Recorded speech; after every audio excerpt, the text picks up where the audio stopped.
Yaffee program on WVNN.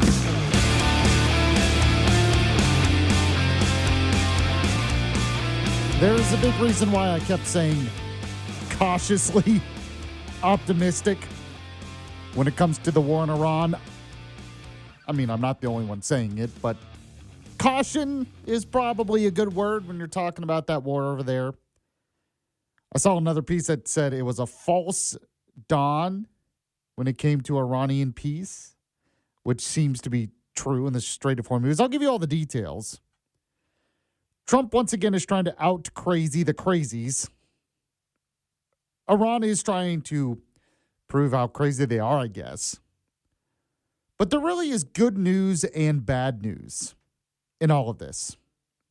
Before I get to the details of what actually happened over the weekend with the Strait, the good news is the military strikes are working to the point where there is internal division in the country. You have the IRGC disagreeing with the government. You have the Ayatollah. Is he alive or dead? All of this creates some chaos within the Iranian government. That means that the military is doing an effective job against them to create these problems for them. That means in some ways they're very desperate. They're in a desperate situation. The bad news is when you're desperate sometimes, that's when you can be the most dangerous. So you have a potential peace agreement, a ceasefire, and then you have the IRGC very mad about all of this, lashing out because they're desperate. So that creates a lot of problems, which means at the end of the day, the big picture here is that Trump cannot let his foot off the gas. That we have to be strong when it comes to this blockade, and we have to finish the job in Iran, even if it takes a little bit longer. And I keep reminding people, in the big scheme of things, when it comes to a war, we have not been here very long.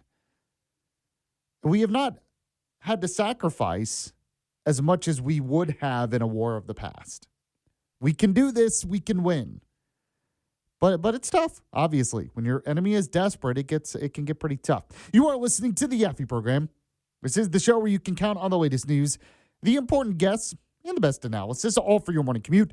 Here on News Talk 770 AM, 92.5 FM, WVNN. Also coming up on the show, we'll get to those Alabama bullet points, the top stories from around the state as usual. The bottom of the hour, we'll speak with Todd Stacy, who is with Alabama Daily News. You can read all his stuff at aldailynews.com.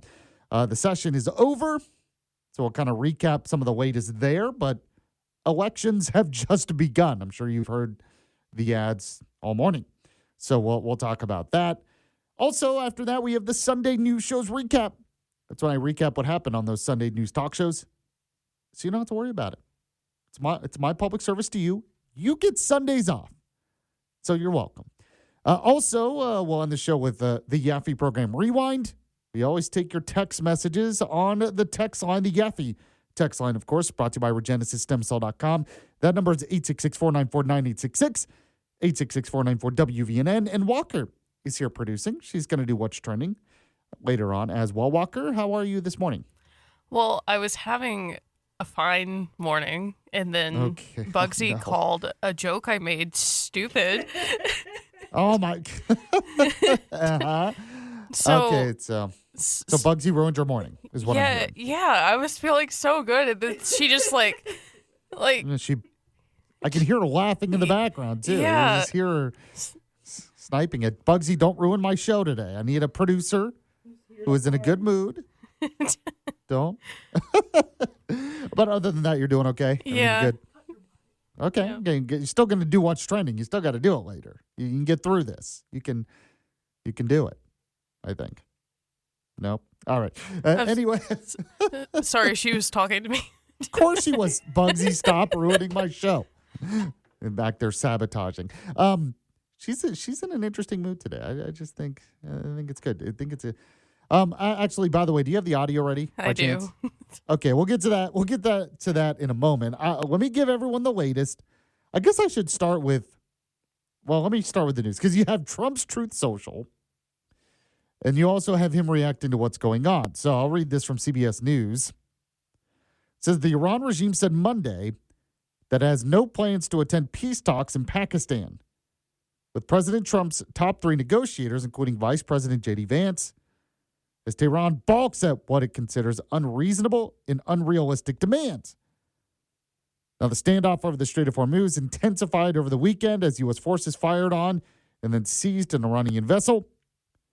And with Tehran refusing to accept diplomacy amid the ongoing blockade of its ports, you probably saw it over the weekend as well, where you had Iran firing on certain ships that they originally said could go, were cleared, and then they fired on them. And the IRGC said, we only follow what the Ayatollah says, and those making these deals are not the Ayatollah. So there is no ceasefire as long as the blockade remains in place. As I mentioned, this shows a lot of the internal division and everything else. So might be a good idea. I should have bought gas over the weekend. I saw gas prices were lower. I mean, I saw one gas station at $3.27, which is pretty good. And I was like, man, I should have bought it because it looks like because of this, oil prices are probably going to go back up, at least for a little while. Maybe today is the day to do it. I don't know. Now gas stations are going to be busy. President Trump posted this on Truth Social in response to all of this. Said Iran decided to fire bullets yesterday in the Strait of Hormuz, a total violation of our ceasefire agreement. Many of them were aimed at a French ship and a freighter from the United Kingdom. That wasn't nice, was it? Trump's. So I can't help it when Trump says stuff. That wasn't nice, was it? My representatives are going to Islamabad, Pakistan. They will be there tomorrow evening for negotiations. Iran recently announced that they were closing the strait, which is strange because our blockade has already closed it. They're helping us without knowing, and they are the ones to lose with the closed passage, $500 million a day. The United States loses nothing. In fact, many ships are headed right now to the U.S., Texas, Louisiana, and Alaska to load up, compliments of the IRGC. Always wanting to be the tough guy. We're offering a very fair and reasonable deal, and I hope that they take it because if they don't, the United States is going to knock out every single power plant and every single bridge in Iran. No more Mr. Nice Guy, is what Trump said. As I said, he's trying to out-crazy the crazies. He said they'll come down fast, they'll come down easy, and if they don't take a deal, it will be my honor to do what has to be done, which should have been done to Iran by other presidents for the last 47 years. It's time for the Iranian killing machine to end. Now, the other bad news here, and I think this has been one of the toughest problems for Trump and Israel in all of this, they were hoping that the Iranian people would rise up, and that would be a part of this. Unfortunately, with the protests that happened a few weeks ago, where they killed thousands of their own people, it seems, unfortunately, like I said, that brutality was effective in stamping down any type of coup or rising up of the people against the government, which is just horrific. By the way, Iran did more executions over the weekend. I mean, this regime, Trump's right about the last part. It's time for the Iran killing machine to end. I agree with that part. Now, Trump also talked about this a couple of times over the weekend. Go ahead if you can, Walker. Play Trump cut 1 for me. Extend it. Okay. But the blockade is going to remain. But maybe I won't extend it. So you have a blockade, and unfortunately we'll have to start dropping bombs again. We have a situation, I think, that is going to be very beneficial, and the main thing is that Iran will not have a nuclear weapon. You cannot let Iran have a nuclear weapon, and that supersedes everything else. Okay, and then that's true. And by the way, that's how Trump should have spoke in the beginning of all of this. Just want to point that out. Go ahead and play Trump cut 2. He talked more about it at another event. You call that enforced regime change, but we're talking to them. They wanted to close up the strait again, you know, as they've been doing for years, and they can't blackmail us. So I think you were. I think we're gonna have to keep the gas going here. We're gonna have to keep this going because this is. They're crazy.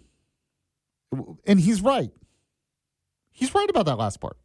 We can't let them keep doing this, blackmailing us, because if they're going to do this now, they're going to keep doing this in the future.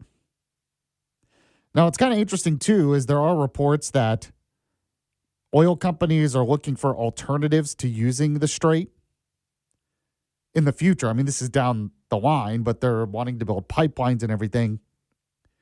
And, Trump said that it's going to be good for us because a lot of other countries are going to buy oil from us. Well, once again, when it comes to that, there is good news and bad news. I hate to be the voice of reason for you today.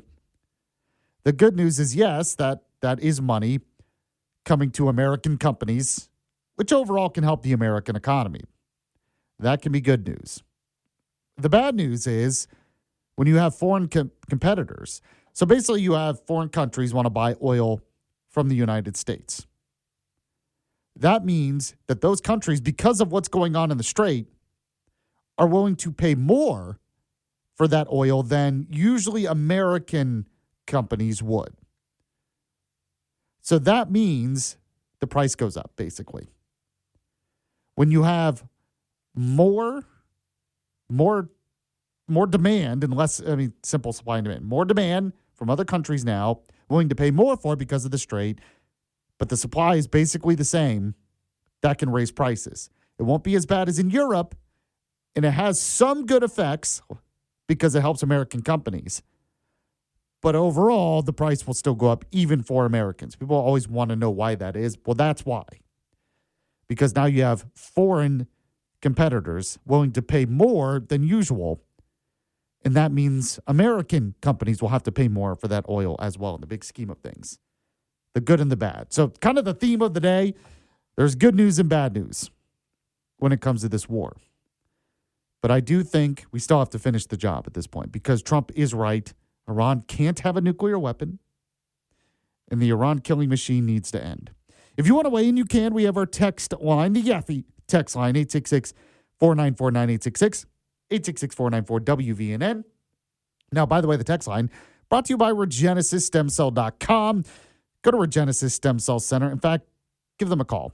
Talk with Dr. Charles Lee because they can help you out when it comes to things like arthritis pain. I know many of you deal with that. Very annoying. Can be debilitating for a lot of people. If you want to get your life back, whether it's arthritis pain, back pain, that was the problem I had, maybe an injury from a car accident or a sports injury, something like that, and you really want an alternative to having invasive surgery, give them a call. 256-715-8193. Go to the website, RegenesisStemCell.com. That's RegenesisStemCell.com, 256-715-8193. Phone number one more time. Contact them today, and when you do, let them know you heard about it from Yaffee. We'll be back with the Alabama bullet points in just a moment. It's the Yaffee Program on WVNN.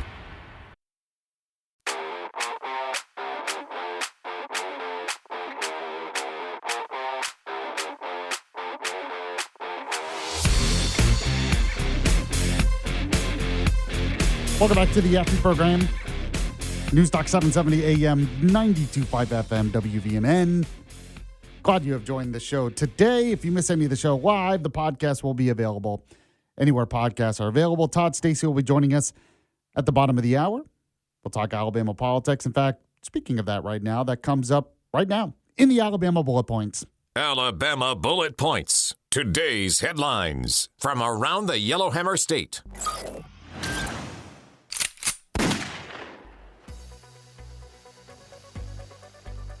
Brought to you by Larry's Pistol and Pawn. Number 4 today, tax the rich. That's right. The NEA advertises May Day marches in Alabama. No ICE, no war is what they're shouting. So the National Education Association is promoting May Day marches and protests scheduled for May 1st across several Alabama cities as part of a nationwide one-day economic boycott. Now, the events advertise on platforms like Mobilize.us center on demands to tax the rich so our families, not their fortunes, come first. Opposition to ICE with slogans No ICE, No War, and calls to reject corporate power, expand democracy, and prioritize public investment over billionaires' profits. Now, activities include rallies, marches, teaches, labor actions, live music, blah, blah, blah, blah, blah. Yeah, you want to know why public school and public schools across our country are a problem? This is why. The teachers unions. They're corrupt.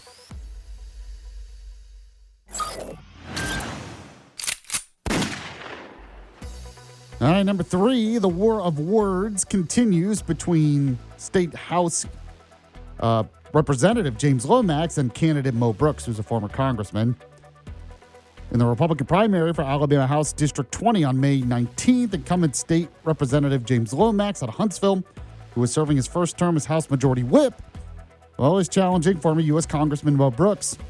Now, Lomax's campaign has aggressively attacked Brooks' record, labeling him a serial tax raiser for his numerous yes votes on tax increases during his earlier service in the Alabama House in the 1980s, which he says were hikes on income, corporate sales, property, gas, and other taxes.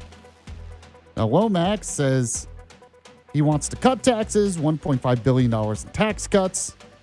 Brooks, though, pushed back, calling the attacks misleading and lying and citing his high rankings from taxpayer advocacy groups, his opposition to major 2003 state tax hike, and much, much more. So all that continues.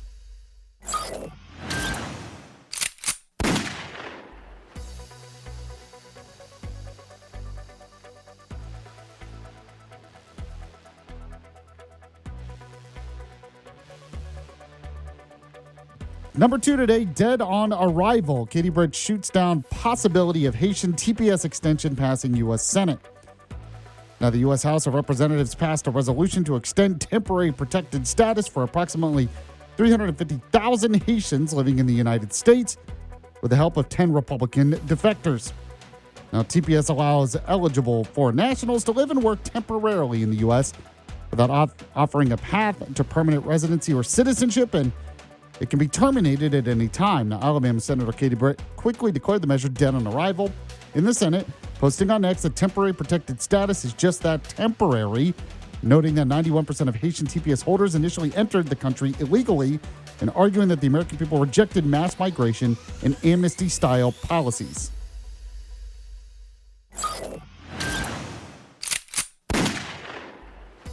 Number 1 today, Governor Kay Ivey signs the overtime tax deduction and the 2-month grocery tax holiday into law. That's right, Alabama Governor Kay Ivey signed House Bill 527 into law, granting a $1,000 state income tax deduction for qualified overtime compensation for tax years 2026 through 2028. Also implementing a 2-month suspension of the state's 2% sales tax on groceries from May 1st to June 30th. Now, the bill, sponsored by Representative James Lomax and Senator Arthur Orr, provides targeted tax relief to working Alabamians by rewarding overtime hours and reducing grocery costs for families. Now, Governor Ivey described it as a way to applaud hardworking residents while delivering reasonable relief following the expiration of previous uncapped overtime tax cut in June 2025. I mean, this is okay. That's my opinion. It's okay, but it's all... One, the grocery tax cut is only temporary, and 2, the overtime tax cut is only up to $1,000. When nationally speaking, we got rid of the overtime taxes. So we did that before, and then we got rid of it or something. So it's better than nothing, but not as good as it could be. Kind of my opinion on that. I want to tell you about the sponsor here real quick, Larry's Pistol and Pawn. Go to Larry's Pistol and Pawn today in Madison, off Greenbrier Exit 3 by that big rusty water tower. You know where it is. I'm sure you've been there by now because it's just such a great place to shop. You know, Mother's Day is around the corner. Keep telling, next month, why don't you get ahead of this? Why don't you get your mom something nice? And that means get her some nice jewelry. That's right. Step it up this year. Get your mom something really nice, but you don't want to pay too much. I mean, I don't want you to have to pay way too much. So I want you to go to Larry's instead if you're buying jewelry because you're not going to pay too much. The selection there is great. The customer service is even better. They have special financing options, and you can put jewelry on layaway and much more. You can find out more about the latest deals on their website, pistolandpawn.com. That's pistolandpawn.com. Or like I said, go in person to Larry's Pistol and Pawn in Madison. There is another location in Huntsville off North Memorial Parkway. When you go, let them know Yaffee was the one who sent you.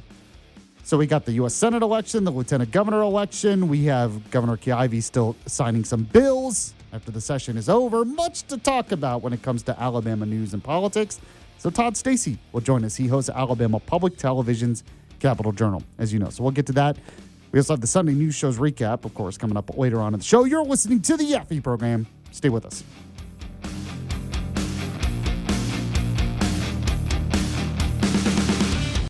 Yaffee program. The countdown is on for the 2026 NFL Draft presented by Bud Light. Catch all 7 rounds, 3 days, live from Pittsburgh, April 23rd through 25th. Watch every pick live on NFL Network, ESPN, and ABC. NFL Network is also streaming with NFL Plus. It all starts Thursday, April 23rd at 8 p.m. Eastern. Visit NFL.com/draft for more information. Subscription required for NFL Plus. Visit plus.nfl.com for terms. Hi, I'm Joe Saul-Sehy, host of the Stacking Benjamins podcast. You know what? A lot of us get taxes wrong. Filing your taxes is basically data entry. There's been this trend of people going, oh, it's so cool to file my taxes in August. It's so awesome. Don't worry, I have an extension. It'll be fine. I totally do it later. Stop. Do your friggin' taxes now. That was a really good fashion voice. Did you like it? You do that more frequently, please? Yes, every show from now on will be like that. Stacking Benjamins. Follow and listen on your favorite platform.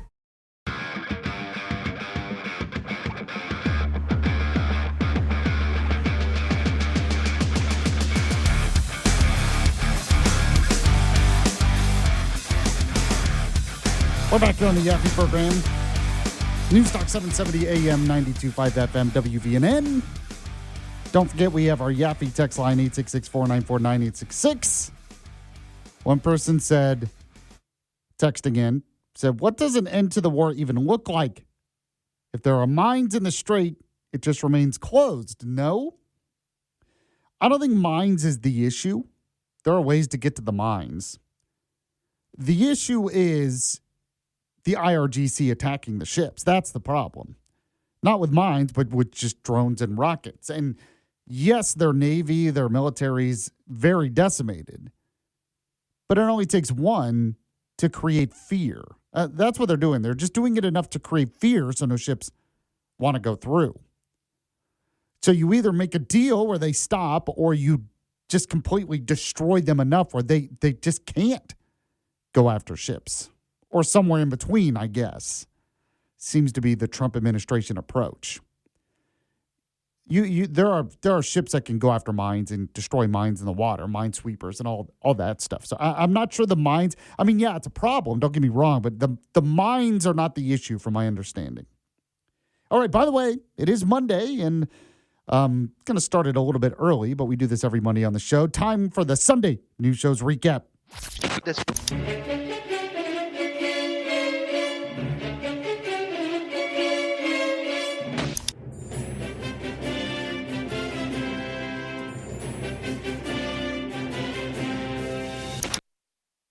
Yes, recapping what happened, what was talked about on those Sunday news talk shows. So you don't have to watch them. I give you Sundays off. Should probably spend time with family, I guess, or go to church, whatever you want to do. But I give you the highlights of Meet the Press. It's one of them, NBC's Meet the Press, CNN's State of the Union, and others. I give you the highlights. I update it for you. I don't accept any taxpayer dollars to do it. And it's a free service to you. Did I mention that? Totally free to listen here. My public service to you. You're welcome. You're welcome.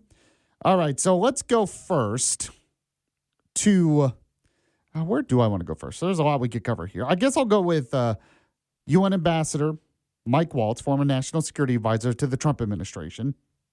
He was on NBC's Meet the Press. There were a bunch of cuts I grabbed of him, but I just want to get to this one first. Just a couple of these to kind of give you the Trump administration's response to everything that's going on in the Strait, which, by the way, it doesn't look good. Some of the responses here, unfortunately, does not endear confidence that the situation is under control. Now, part of that's, as I mentioned, because Iran is crazy. How do you get a situation like this under control when Iran is crazy? But the Trump administration really wants to because they want oil prices to go down. I don't know if this helps. I got to be honest with you. So go ahead and play Mike Waltz, cut 1 for me. Is the Strait of Hormuz open or closed right now, Ambassador? Well, you saw real confusion on the Iranians' part. I think that shows the discord within their ranks after devastating attacks on their leadership. The foreign minister says it's open. The IRGC says it's closed. Regardless, it's the U.S. Navy and President Trump as the commander-in-chief that decides what ultimately comes in and comes out. And I think the bigger picture here is that the Iranian regime cannot hold the entire world's economy hostage. They cannot met out collective punishment because of a dispute over its nuclear program. It's something that will not stand. It's something actually in the United Nations that a record 135 countries joined us and joined our Gulf Arab allies in condemning, including Iran's attacks on ports, airports, roads, bridges, hotels, you name it, even civilian neighborhoods with their drones and with their missiles. So Iran is increasingly isolated diplomatically. It's struggling economically with its currency and foreign currency reserves tanking. And at the end of the day, they do not have the cards, and they're coming back to the table for a deal. Okay, so they're saying they don't have the cards, so they have to come back to the table for a deal. Iran is saying today they might not come back to the table. Go on and play Mike Waltz cut 2 for me. Mr. Waltz, you cite the U.S. Navy, so let me just ask you, is the U.S. Navy in charge of the Strait of Hormuz? Who specifically is in charge right now? Well, but that's the point. The Strait of Hormuz is an international waterway. Unlike what the Iranians are trying to claim, they've even moved the goalposts and are now claiming that it's a waterway of theirs, which is an absolute violation of international law. Ultimately, it's the U.S. Navy and President Trump that decides what comes in and what comes out. Well, that's true, except right now the U.S. Navy said, Trump said the Strait of Hormuz is open for commercial ships. And then Iran says, no, it's not. And we say it's not open for Iran. Iran says it's not open for anyone else. So I like that we're keeping the blockade going. But I have to be honest, this doesn't endear confidence in terms of the strait being open. And we might have to get to a place where Trump bombs their bridges and their power plants. Maybe just a couple to send a message and they'll make a deal. I don't know. We'll be back in a moment here on the Yaffee program. Stay with us. You're listening to Yaffee on WVNN.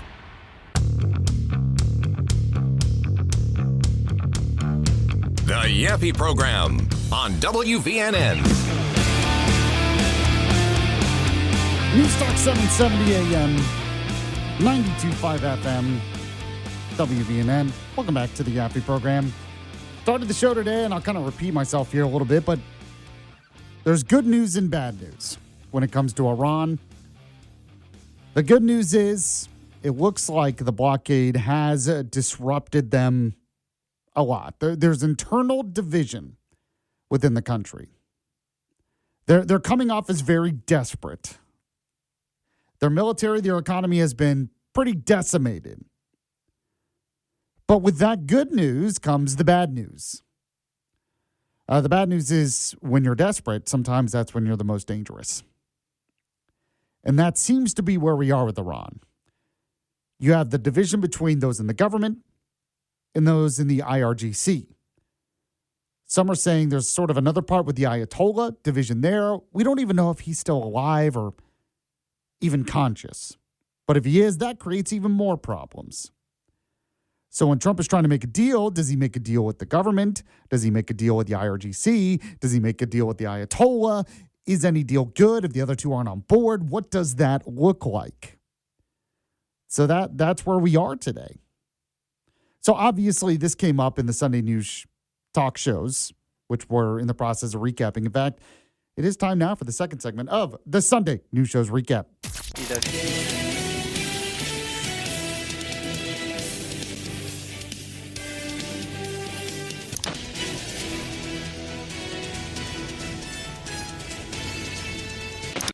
Recapping what was talked about on those Sunday news talk shows, like Fox News Sunday and others, so you don't have to watch them.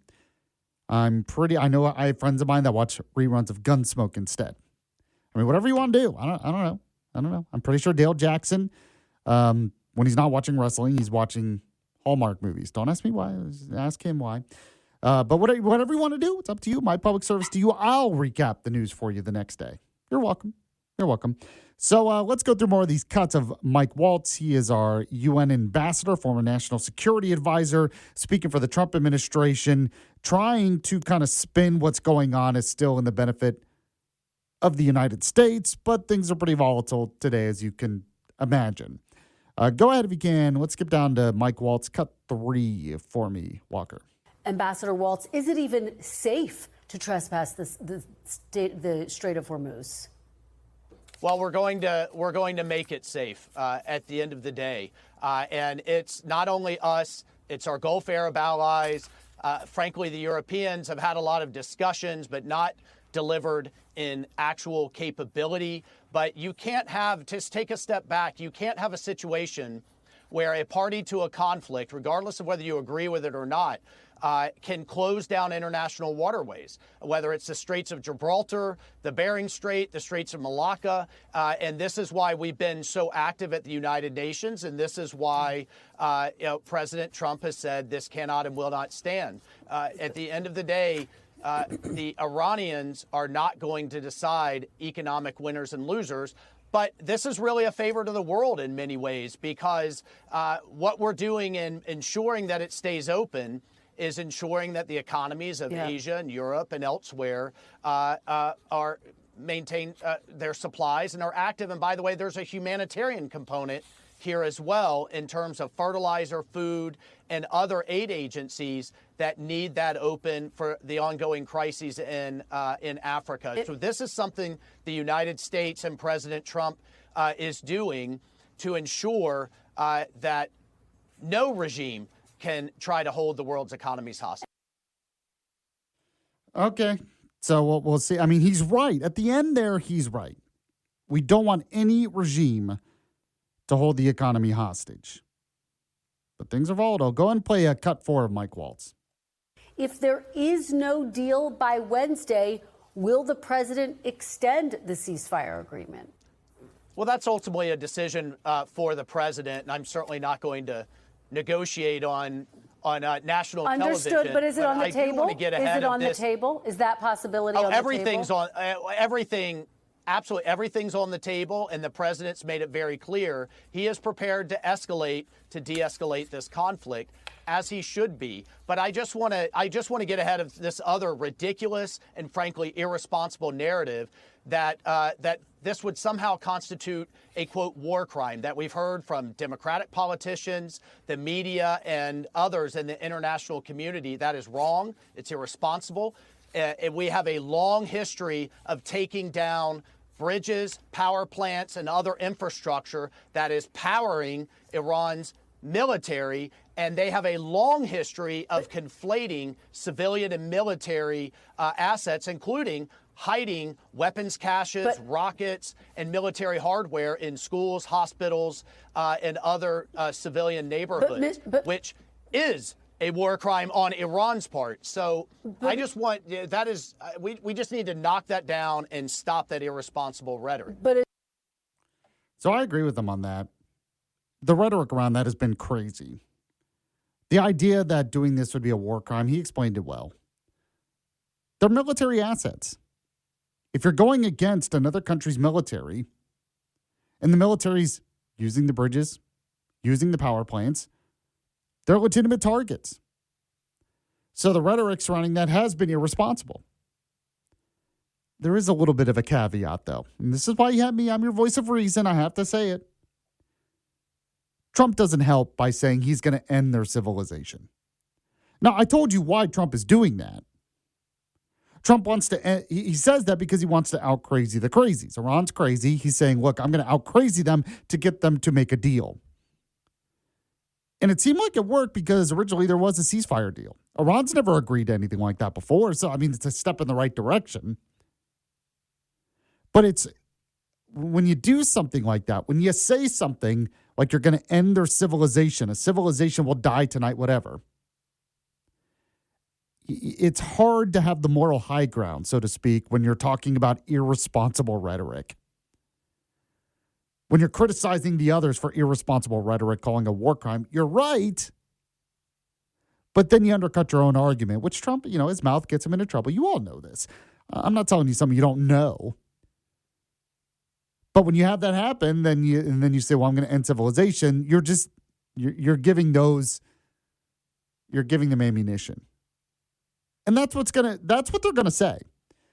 When Mike Waltz says it's irresponsible rhetoric, they're just going to say, well, it's irresponsible to say you're going to end civilization. That's irresponsible rhetoric as well. That's why I usually say 10% more discipline, Trump is a better Trump. I just want 10% more discipline. Because when you lose that discipline, you get into these sort of problems. Go ahead and play Mike Waltz, cut 5.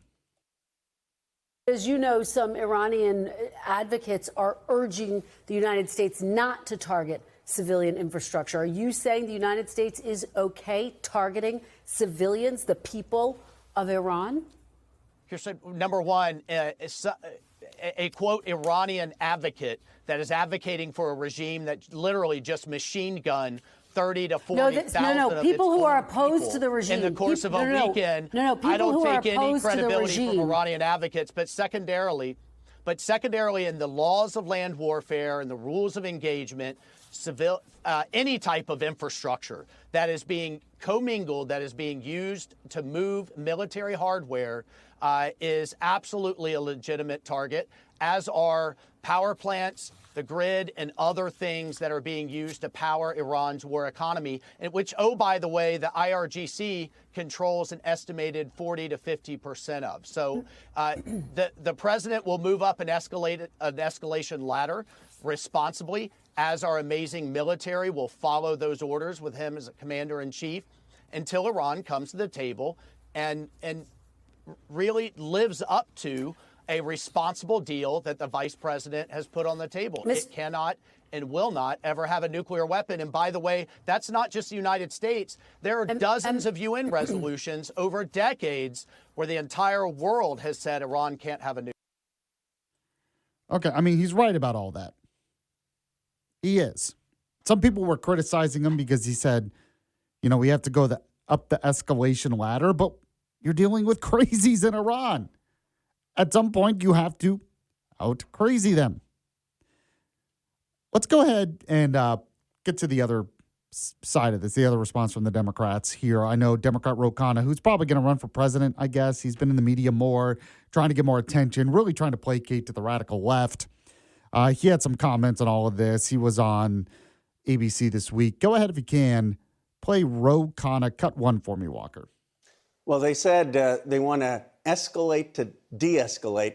They've escalated to devastation. I mean, you have the Pope lecturing America about possible war crimes. You have the president, as you pointed out, threatening to destroy all power plants.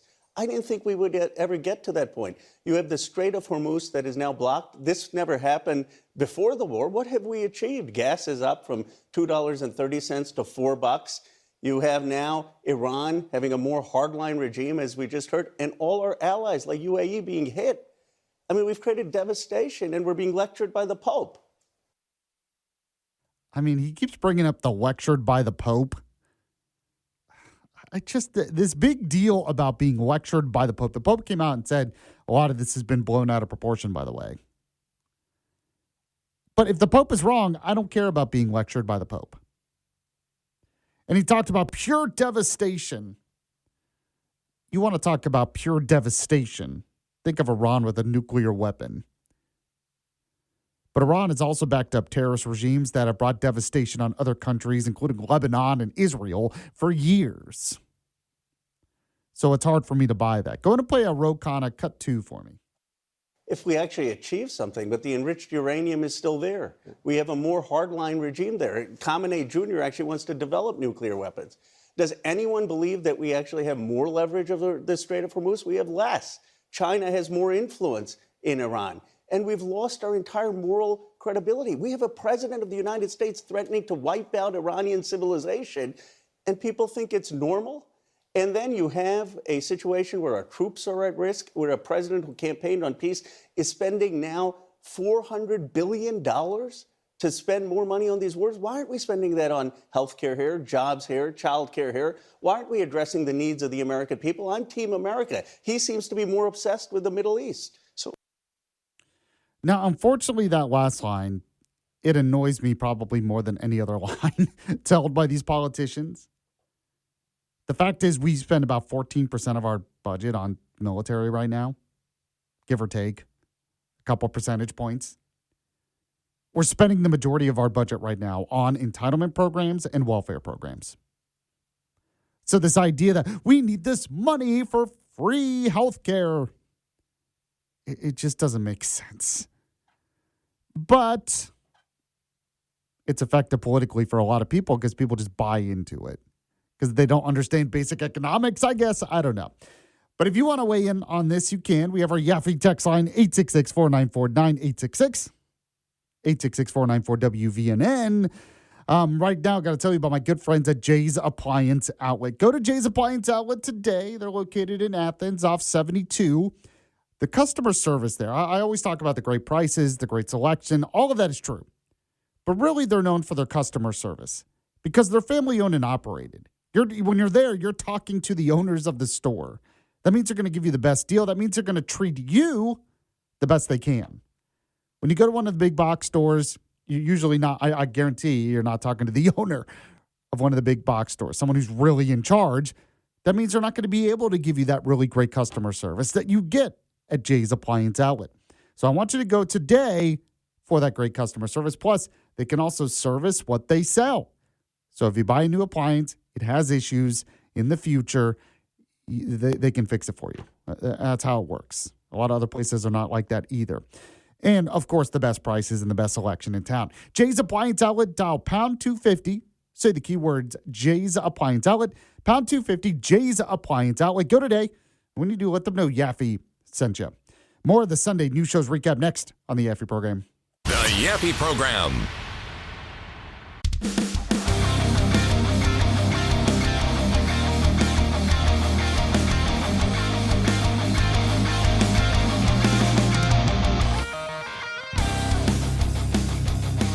Welcome back to the Yaffee program.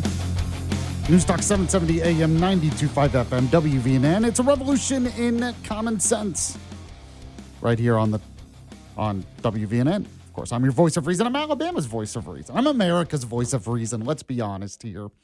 All right, let's also get to the next segment of the Sunday News Show's recap.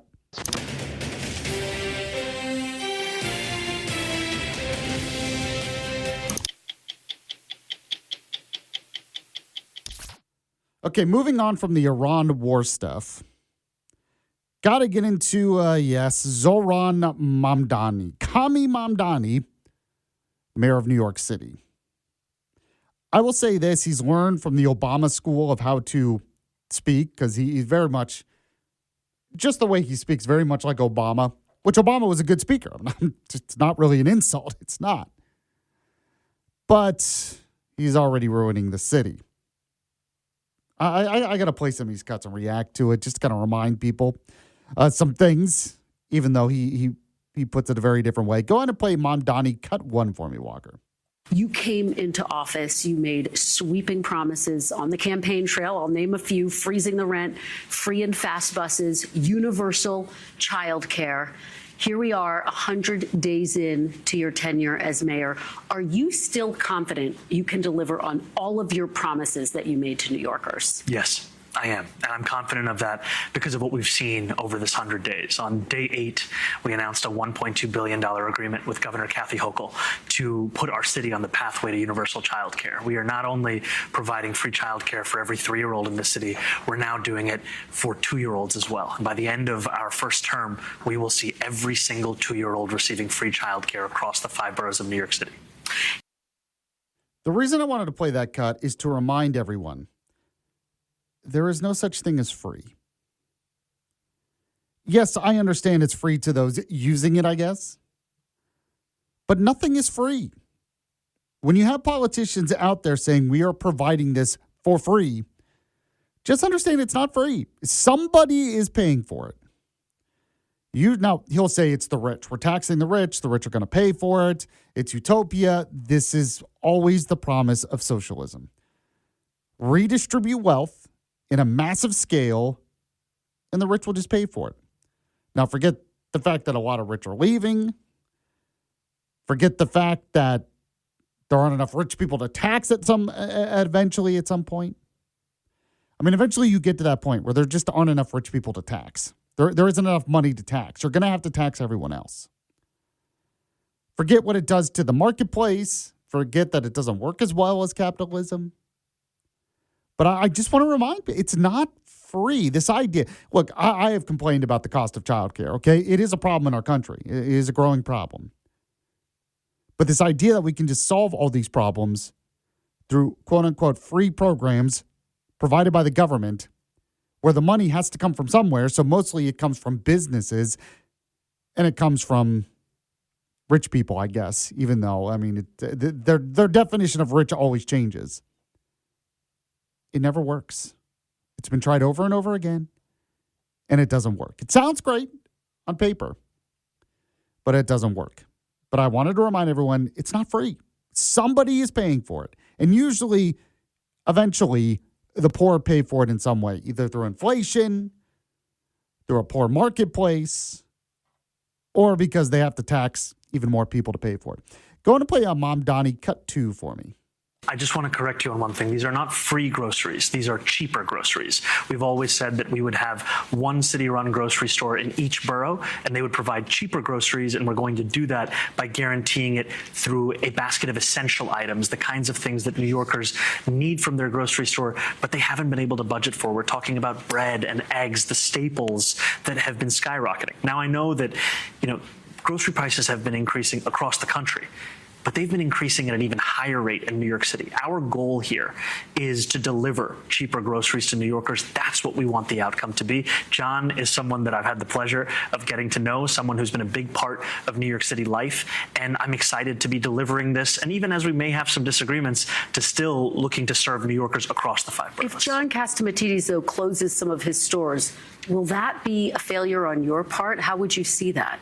I will leave John's business decisions to John, but what I will tell you is that we're talking about 5 grocery stores in a city that has more than 1,000. Okay. Now that last part I have to react to. The income tax, when that started, was just affecting a very few, and it was a very small percentage. Look at it now in this country. So it might start with just 5. We know that it just grows. Government programs grow. But also, once again, he admits it's not free. Somebody has to pay for that. His whole model is based on the idea that the government must provide for you. And it always sounds great, but it doesn't work. This is just pure communism, socialism. That's what this is. It's been tried over and over again, and it fails over and over again. But he's just... Every solution is, the government must do it. The government's going to do it. That's my solution. More government here. Why? The same tried old socialist nonsense. All right, got what's trending coming up next on the Yaffee program. It's the Yaffee program on WVNN. This isn't your average podcast. This pod is about to be crazy. I don't even know what's going to happen. This is Full Send. It's just like a boys' scrap. Join the party. We threw like a spontaneous party out of nowhere. It was crazy. And we pulled off a crazy prank. Pranks, parties, and viral culture at its wildest. Just seeing like the guys that you brought in and like seeing their different personalities and stuff. It's been entertaining, dude. So this could be the greatest content builder of all time, bro. The Full Send podcast. Dude, let's get ready to rumble. Follow and listen on your favorite platform. Let's do it.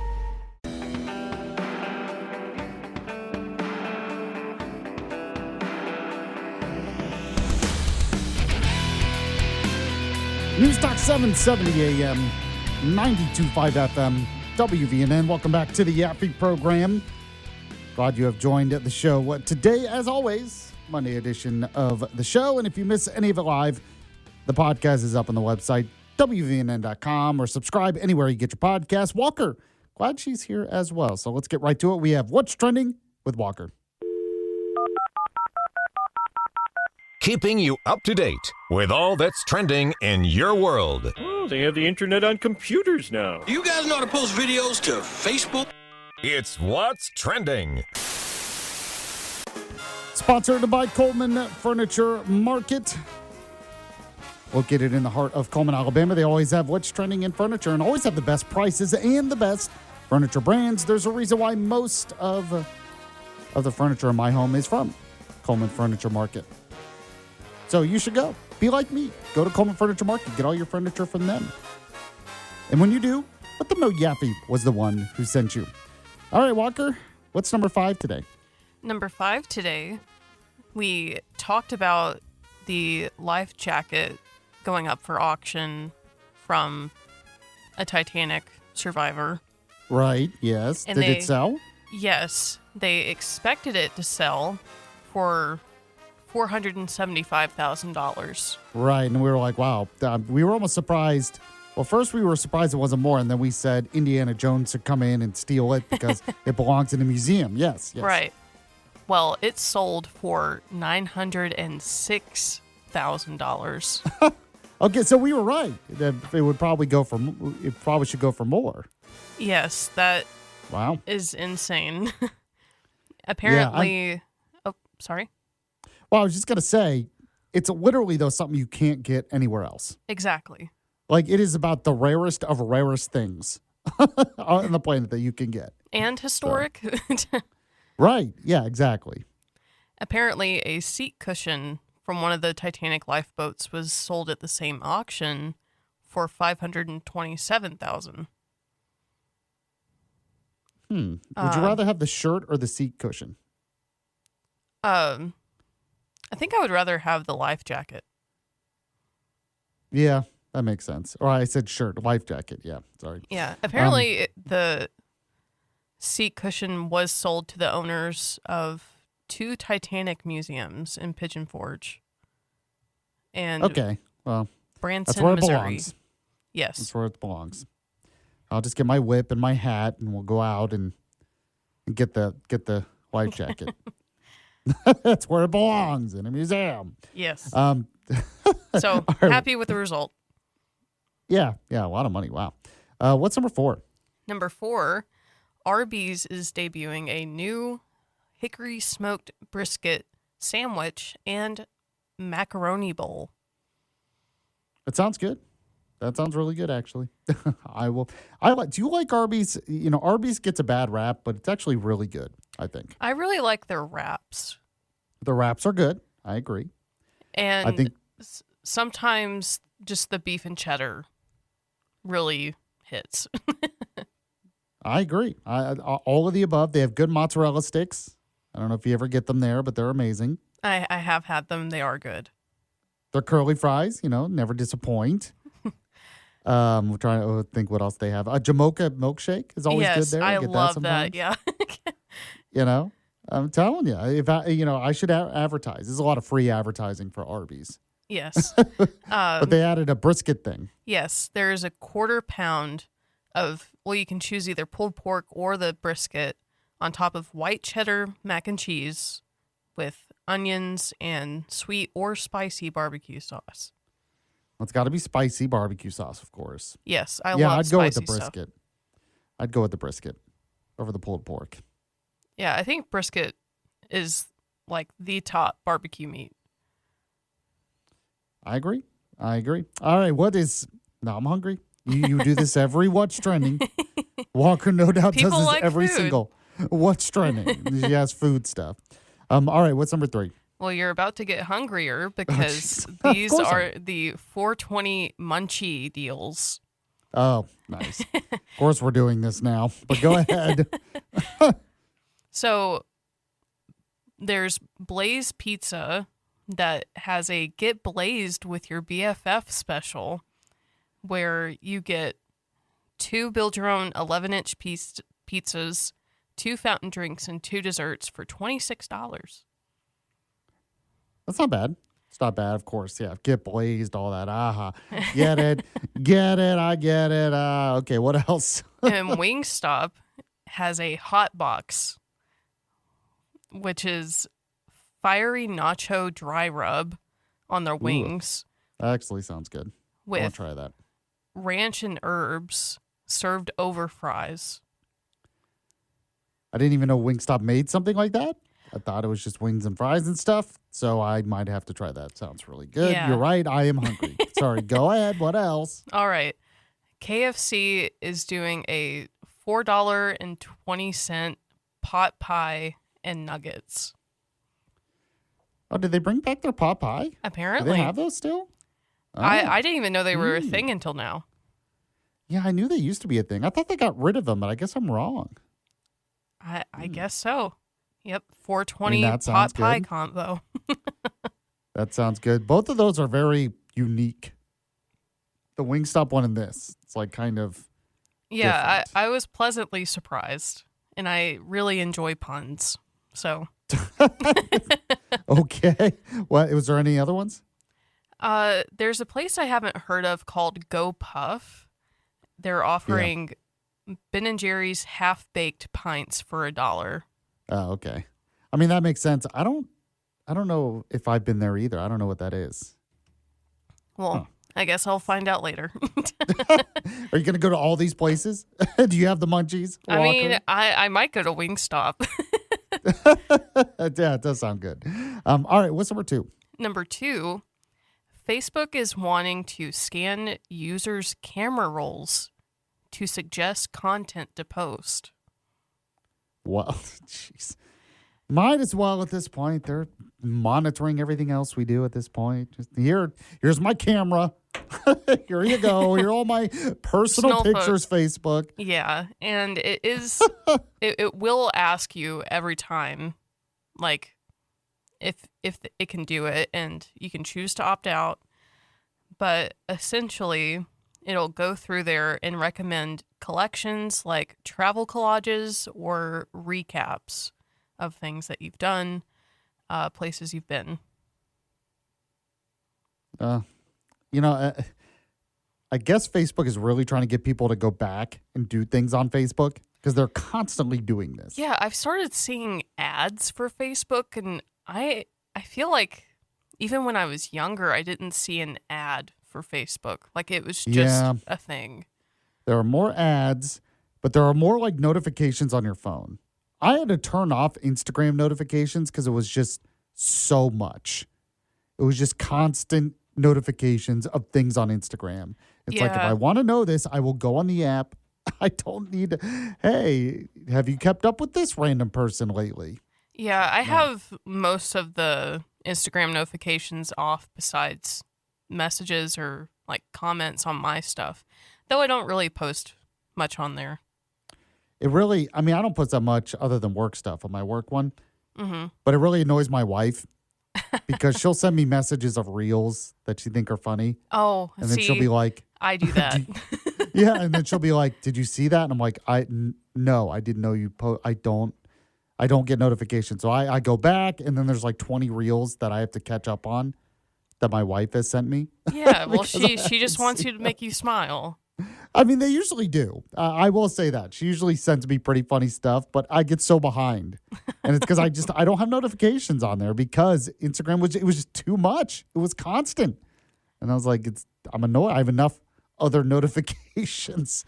Yeah, so, I am pretty sure that you can select what type of notifications you get. So maybe you can only leave on the messages. Now I have no excuse. Now I have to do that. You're welcome. Because my wife will be listening now. And she'll be like, you have to do that so you get notified for these. I'll be like, all right. All right, what's number 1? Number 1 today, Lee Cronin's The Mummy did not do well in the box office compared to Super Mario Galaxy or Project Hail Mary. And I went and saw it. I thought it was number 1. No? It's number...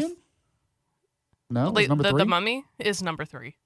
Oh, I don't know why I thought it was number 1. I thought I heard a report. I went and saw it this weekend, and I thought it was very, underwhelming because I didn't think that there was enough backstory or... So I have to admit, I don't even know what this movie's about, other than obviously a mummy, but I don't know anything about this movie.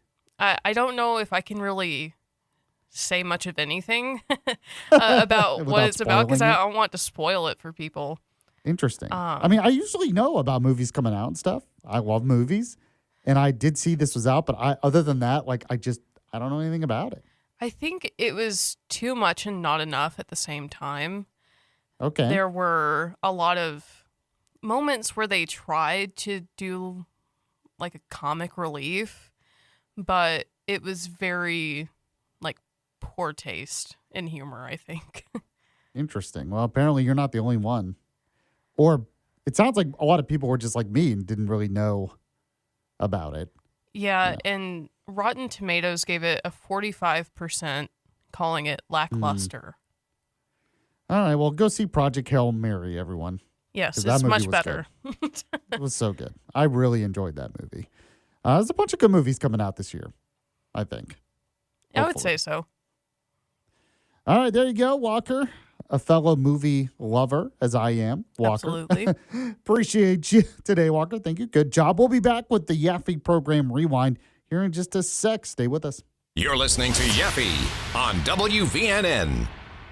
This isn't your average podcast. This pod is about to be crazy. I don't even know what's going to happen. This is Full Send. It's just like a boys scrap. Join the party. We threw like a spontaneous party out of nowhere. It was crazy. And we pulled off a crazy prank. Pranks, parties, and viral culture at its wildest. Just seeing like the guys that you brought in and like seeing their different personalities and stuff, it's been entertaining, dude. So this could be the greatest content builder of all time, bro. The Full Send podcast. Dude, let's get ready to rumble. Follow and listen on your favorite platform. Let's do it.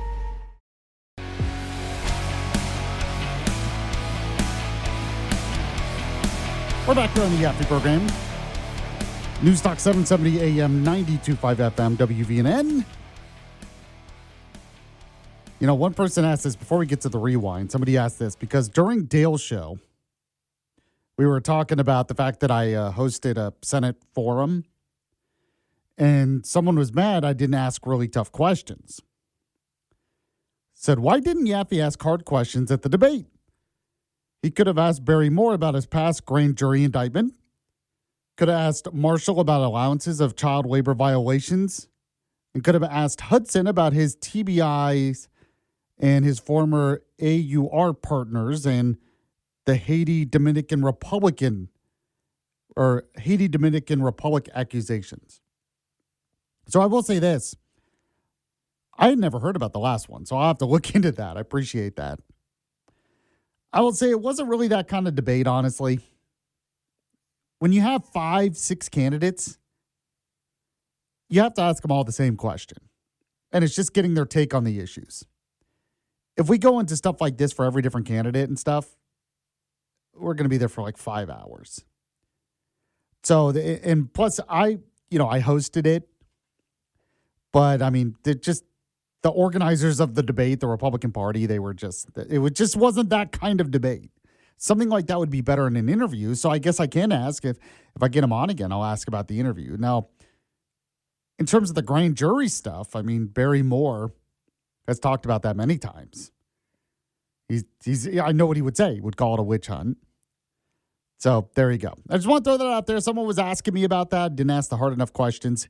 Wasn't really that kind of debate. It was just a general candidate forum put on by local Republican groups where mostly for the sake of time and the way it was set up, it was just asking them all the same. They were all answering the same questions. So it just didn't really work that way. I just want to throw that out there for that person who was wondering about that. All right, let's end the show like we usually do. We have the Yaffee program Rewind.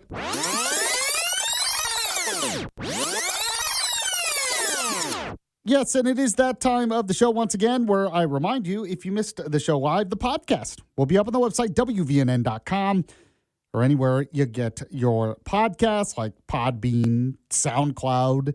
Those are maybe a couple of you use those. I don't know. But Spotify, Apple Podcasts, YouTube Podcast, those are really the more common ones. I get it, but you can just download the WVNN app and find it there also. Subscribe, tell your friends, all that. So at the beginning of the show, we were talking about the latest in Iran, and my basic take overall was there's good news and there's bad news. The good news is there are signs of cracks within the Iranian regime. There is obvious divisions, and there's going to be battles between those divisions, which shows that the military campaign has been very effective at causing problems for the regime. And so if your whole strategy, divide and conquer, you could say it's working. There isn't a united front, not only with the Iranian people, but now in the Iranian government. That can be seen as good. But the bad news in relation to that is when you're the most vulnerable, you can also be the most desperate. And when you're desperate, you can also be much more dangerous. And that seems to be something that could be happening here. So we had this problem with the Strait over the weekend where on Friday, we're talking on the show, we're saying it's open. Both sides are saying it's open.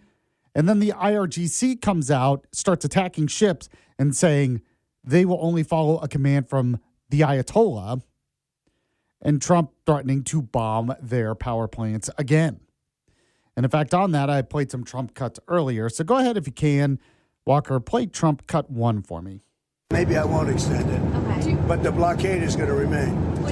But maybe I won't extend it. So you have a blockade, and unfortunately, we'll have to start dropping bombs again. We have a situation, I think, that is going to be very beneficial. And the main thing is that Iran will not have a nuclear weapon.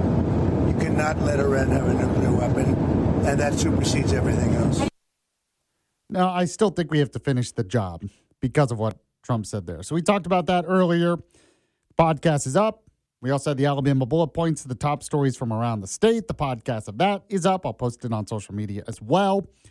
Todd Stacey was on. He's with Alabama Daily News. We talked some new legislation that was signed by Governor Kay Ivey. Also, the U.S. Senate race. A new poll shows it's kind of a toss-up. So if you missed it, good conversation I had with Todd. Then we had the Sunday News Shows recap, where I recap what was talked about on the Sunday News talk shows. Played some cuts from former National Security Advisor, now UN Ambassador Mike Waltz. Go ahead real quick if you can, Walker. Play Mike Waltz cut 1 for me. Is the Strait of Hormuz open or closed right now, Ambassador? Well, you saw real confusion on the Iranians' part. I think that shows the discord within their ranks after devastating attacks on their leadership. The foreign minister says it's open. The IRGC says it's closed. Regardless, it's the U.S. Navy and President Trump as the commander-in-chief that decides what ultimately comes in and comes out. And I think the bigger picture here is that the Iranian regime cannot hold the entire world's economy hostage. They cannot met out collective punishment because of a dispute over its nuclear program. It's something that will not stand. It's something actually in the United Nations You can stop it there. I just wanted to kind of recap that. So we had a lot more cuts during the Sunday News Show's recap. So if you missed it, the podcast of that is up. We had What's Trending with Walker, of course, as usual. Thanks to Walker for producing. Thanks to you for listening. I'll be back tomorrow at the same time. See you then. The Yaffee Program. Action. Next roll with Vernon Davis. I'm your host, Vernon Davis. Okay, y'all, thank you. That's enough.